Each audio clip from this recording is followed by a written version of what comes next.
पद दिया गया है कि आपको भक्तों को लक्ष्मी देना है। कुबेर जी को पद दिया गया है, आपको खजाना लुटाना है। इंद्र को भी पद दिया गया है कि आपको वर्षा करनी है। पद दिए गए हैं। अन्नपूर्णा मैया को पद दिया गया है कि तुम्हें भक्तों को अन्न देना है।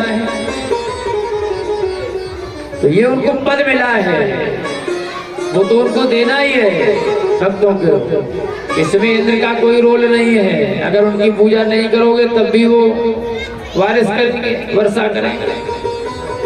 हम लोगों को पूजा करनी चाहिए जिसका हम लोगों को आश्रय है। हम लोगों का आश्रय कौन है, सहारा कौन है? हम लोग कहाँ रहते हैं? बोले हम लोग पहाड़ों में रहते हैं, पर्वतों में रहते हैं। तो हम लोगों का सहारा है पर्वत, पहाड़। तो हम लोगों को पर्वतों की पूजा करनी चाहिए, पहाड़ों की पूजा करनी चाहिए। बाबा एक बात बताएं, आज बाबा हमने एक स्वप्न देखा है। क्या स्वप्न देखा है? एक देव कह रहे हैं हमसे कि हमारी आप पूजा करो और हम आपको दर्शन देंगे और जो मांगोगे वो मैं दूंगा।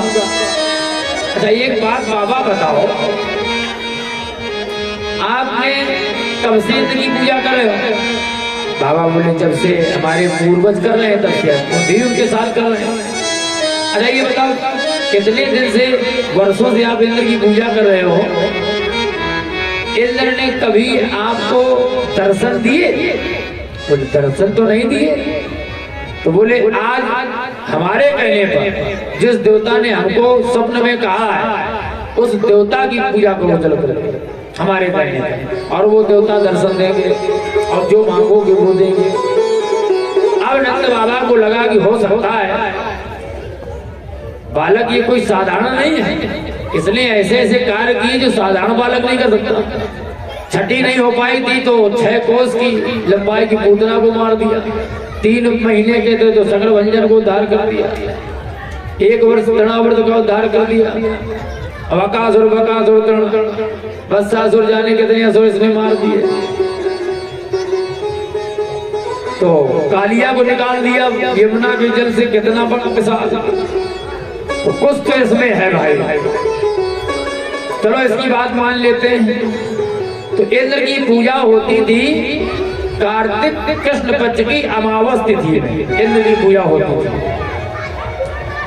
तो उसी दिन पूजा होने जा रही थी। तो उस दिन तो भगवान को समझाने में लग गया।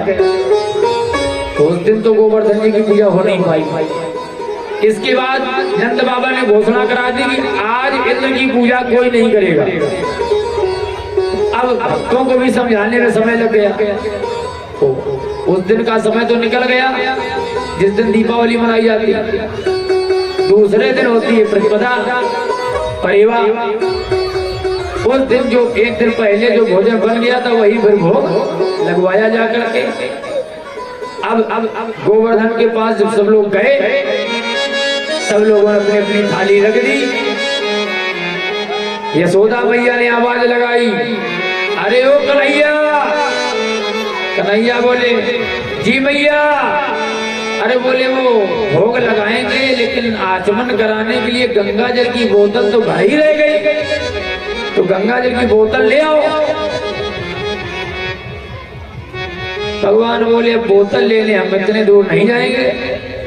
भगवान ने वहीं पर मानसी गंगा को प्रकट कर दिया।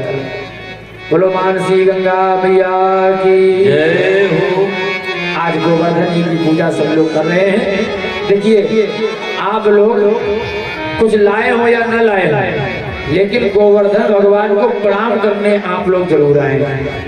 आपके सामने गोवर्धन भगवान आए हैं बाल रूप में, और देखिए भगवान की कितनी सुंदर व्यवस्था है। आज जो भगवान बाल गोपाल हैं उस पर्वत के अंदर भगवान स्वयं अंदर प्रवेश करके एक रूप से पूजत हैं और तू जो रहो पुजाय। एक रूप से तो स्वयं पर्वत के अंदर पहुंच गए और दूसरे रूप में स्वयं अपने को तिलक लगवा रहे हैं। और स्वयं लगा भी रहे हैं और दूसरों से भी लगवा रहे हैं और साथ खड़े हैं, तो एक रूप से बुझते हैं और दूजो रहे बुझाए। तो ये भगवान कृष्ण साक्षात गोवर्धन के रूप में आपके सामने विराजमान हैं। आप लोग आए, जो लोग पूरा गुलगुला जो भी लाए हैं वो भोग लगाएं, अन्न चढ़ाएं, और जो लोग नहीं ला पाए हैं तो गोवर्धन भगवान के प्रणाम जरूर करें, क्योंकि गोवर्धन भगवान को प्रणाम करने से कहते हैं घर में हमारे भंडार सदैव भरे रहते हैं इनकी कृपा से। बोले गोवर्धन भगवान की। श्री गोवर्धन महाराज महाराज तेरे माथे मुकुट विराज।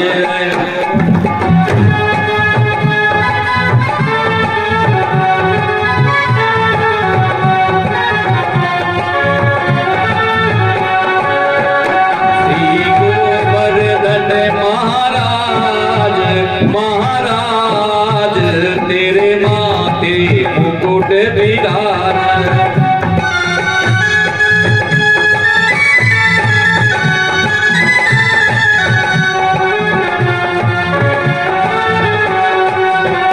तुपे पान चढ़े तुपे फूल चढ़े, तुपे पान चढ़े तुपे फूल चढ़े, पे चढ़े तुपे चढ़े दूध की धार, तेरे माथे मुकुट विराज।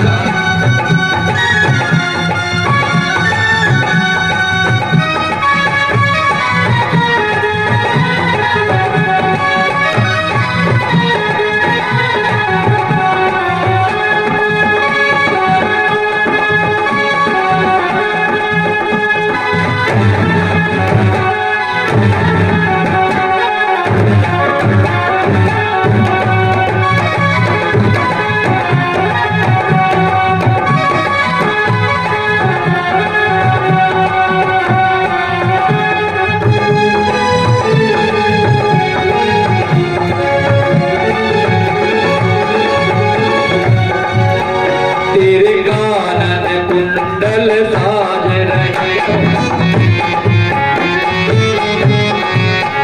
तेरे कान में कुंडल साज रहे, तेरे कान में कुंडल साज रहे, तेरे कान में कुंडल साज रहे।